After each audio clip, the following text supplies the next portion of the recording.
Becoming Legend, le bouquin de Burner. Donc je suis pas sûr qu'il soit sorti en France, qu'il ait été traduit. Et je voulais vous faire un petit résumé, histoire de partager les infos qui ne sont pas disponibles en français. Avant tout, j'aimerais parler de Burner et du rapport que j'ai avec le gars.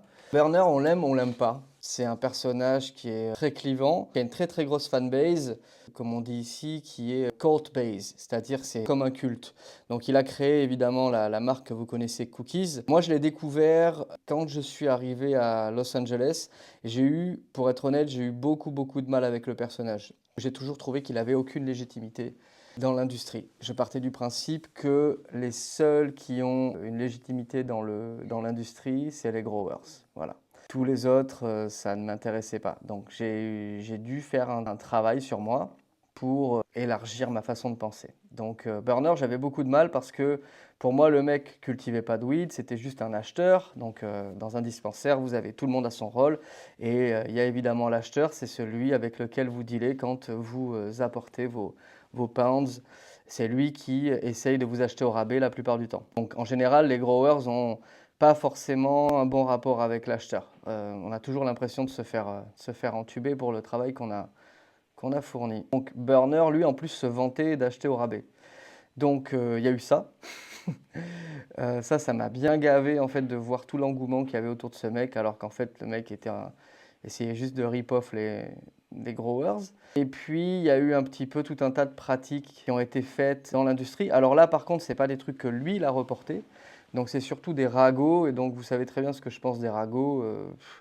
Ça vaut ce que ça vaut. Il y a eu une histoire, je sais, avec OG Crunch, qui étaient des jeunes Français qui avaient créé cette espèce de chocolat qui ressemblait un petit peu à une Bud.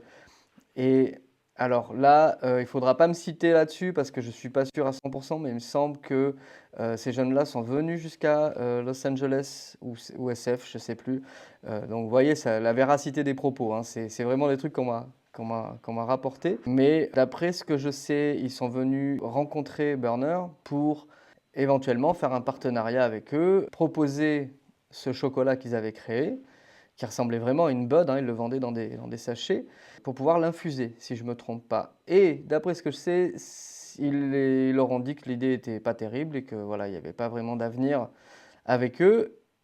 Et en fait, Burner a ouvert Coconugs, une branche de Cookies, plus tard. Donc, d'après ce que je sais, c'est encore à vérifier, encore une fois, hein, mais il aurait pratiquement un peu volé l'idée de ces jeunes Français. Donc, ça n'a pas aidé de savoir ça, même si je sais que ça reste des ragots, parce que j'ai pas vraiment de confirmation sur cette histoire, ça n'a pas aidé à le détester encore plus. Et puis, force est de constater que, mine de rien, qu'on l'aime ou qu'on l'aime pas, il faut reconnaître que le mec, il faut lui accorder un certain talent. Parce que c'est un des rares qui a compris comment l'industrie du cannabis fonctionnait et où est-ce qu'elle allait se déplacer. Par exemple, le principe des marques. Les seuls à créer des marques à la base, c'était les breeders. On avait Greenhouse, on avait Sensi. Donc ça, c'était un peu les marques de cannabis qu'on avait. Lui, il a commencé à brander les fleurs. Ça, quand je suis arrivé à LA, ça ne se faisait pas.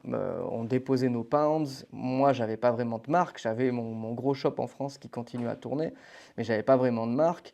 Et voilà, c'était la bœuf qui était cultivée par Julien. Terminé.